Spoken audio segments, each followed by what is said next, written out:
আমি orange cake খুব ভালো বানাতে পারি, তাই জন্য অরেঞ্জ কেকের ব্যবস্থা করছি। এই দেখো, 3টে কমলা লেবু নিয়েছি, আর 3টে কমলা লেবুরই খোসা আমি ব্যবহার করব এবং পাল্পটাও ব্যবহার করব। আগে আগে করতাম, সেটা অত টেস্টি হতো না।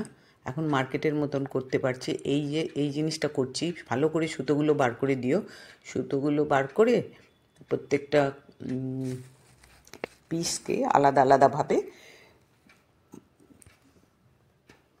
কাঁচি আর ছুরি আমার চাই।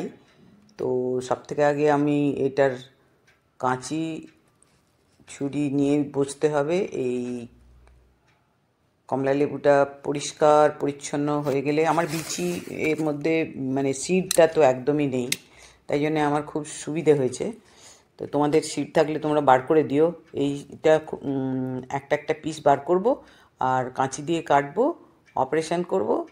আর এর দুপাশের সুত ইয়েগুলো আর কি, খোসাগুলো সরিয়ে দেবো। এরমভাবেই আমরা পায়েসটাও করি, কমলালেবুর পায়েসটাও। আর জোরে টান মারলেই খুলে বেরিয়ে যায়। আর খুব ইজি এই জিনিসগুলো।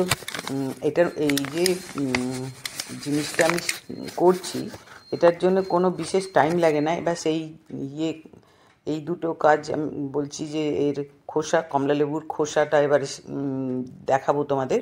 এই পাল্পটা আর খোসাটা, এই দুটোই ব্যবহার হবে। তো এই দুটোকেই তোমাদের দেখাচ্ছি। ছোট ছোট পিস করবে কাঁচি দিয়ে, আর তাহলে তোমাদের আরও সুবিধা হবে করতে।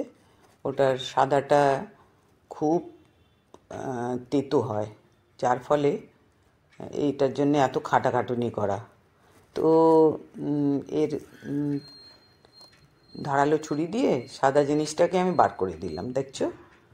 আর ওই অরেঞ্জ রঙের জিনিসটাই বেশি ফ্লেভার থাকে, তা আমি ওটা রাখলাম।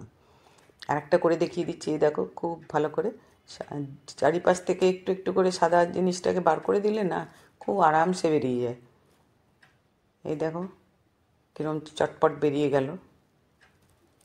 আমি অনেকগুলো করে নিয়েছি, তাই আমার খুব তাড়াতাড়ি হয়ে যাবে। 1/3 জল দেব, তার মধ্যে 1 কাপ চিনি দেবো। তো জল কম আছে, চিনি বেশি আছে, তো শিরা অটোমেটিকলি আমার মোটাই হবে, গাঢ় হবে চাশনিটা। শিরা আমার বেশ চটচটে হলেই আমার যে লেবু আর কমলা লেবুর যে আমি জিনিসটা বানাতে চলেছি, সেটা আমার গজার মতন হওয়া চাই। তো এটা গজাটার মতন হবে কি করে, সেটাই আমার দেখা দরকার। আমার চিনির শিরাটা ফুটে উঠেছিল, আমি কমলা লেবু দিয়ে দিয়েছি। এবার আস্তে আস্তে এই কমলা লেবুর খোসাটিকেও দিয়ে দেবো, আর দুটোকে একসঙ্গে ফোটাবো। 40 মিনিট ফোটাবো। ফুটিয়েই আমার যখন একদম চটচটে হয়ে যাবে, তখন আমি ওটাকে বন্ধ করে দেবো এবং গরম অবস্থায় আস্তে আস্তে বার করে নেব, যাতে চিনিটা কম বেরিয়ে আসে। দরকার হলে ছাঁকনি দিয়ে ছেঁকে নেব। আর এটা আমার গজার মতন তৈরি হবে। তো কী করে গজার মতন তৈরি হবে, এবার এটাকে তো আমাকে শোকাতে হবে। সব আমি বলছি। এই দেখো, 40 মিনিট ফুটে যাওয়ার পর এটাকে বন্ধ করে দেবো। এটা খুব ভালো মতো হয়ে গেছে, রস খুব ভালোভাবে ঢুকেছে। গরম গরম অবস্থায় বার করে নিলে রসটা ভালোই বেরিয়ে যায়, নাহলে ছাঁকনি দিয়ে বার করে নিও। এবার এটা তৈরি হয়ে গেছে আমার কেকের জন্যে। আজই তুমি এটা দিয়ে কেক বানাতে পারো, কিন্তু এটাকে আমি শুকনো কন্টেনারে রাখতে চাই।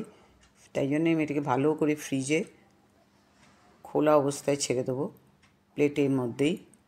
তাহলে আমার 2 দিন ধরে যদি আমি এটাকে রেখে দিই, তো একদম শুকনো হয়ে যাবে।